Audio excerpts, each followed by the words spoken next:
Reid, selfishly, I'm most interested in what all of you have to say to this next one because we have Kyle Pitts here, who of course comes in. He was the highest drafted tight end in the draft. He was regarded as the best pass catcher in the draft. He's really in many ways more of a receiver than a tight end. He's going up in week one for Atlanta against just a team that was miserable last year defensively, especially against that position in Philadelphia. So what do you think as far as right out of the gate rostering Pitts, or is it more of a wait and see with the rookie?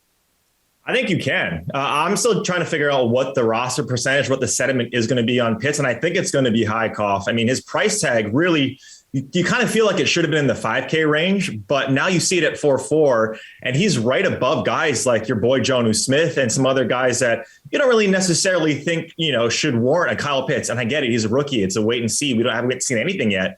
But I don't think Russell Gage is going to be the number 2 guy here. I think it's going to be Kyle Pitts. I think the target share, if you can get him at a 18% target share outside of Calvin Ridley, I think that's screaming value at $4,400. I'd play him in cash and GPPs. I don't mind it at all. Kenny, is Pitts too cheap to ignore? I'm ignoring him. Look, here's the thing. You have to be really, really special to stand out, especially week one as a rookie receiver, rookie running back. We've seen this so many times, so many people getting excited about CeeDee Lamb, Jerry Jeudy last year, Christian McCaffrey when he was a rookie, Josh Jacobs when he was a rookie. It sometimes takes a year to settle into the NFL. I'm fading Kyle Pitts' high price in season-long leagues, drafting him very high. And I don't really think that I can pay this much money when there's plenty of guys around this price that are great, as we'll talk about. That you don't need to spend $4,400 on a tight end if you're not going to draft. If you're not going to take Travis Kelce, you'd go all the way down to like in the $2,000 range. I like some options. Kyle Pitts has Russell Gage to compete with. He's got Calvin Ridley to compete with. It's the opposite of what Reid was talking about with TJ Hawkinson. There's plenty of competition for targets, and we're just not sure what Kyle Pitts' role in this offense is going to be yet. He could be a Hall of Famer one day, but that doesn't mean that he's going to have like the best rookie season ever.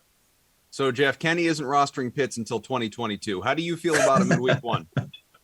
How much more special do you want Kyle Pitts to be?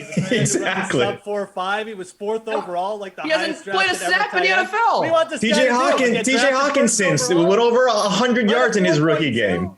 Like, what is he going to do, Kenny, to get on the Kenny list here? He's 4,400. There's 150 targets with no Julio Jones up for grabs.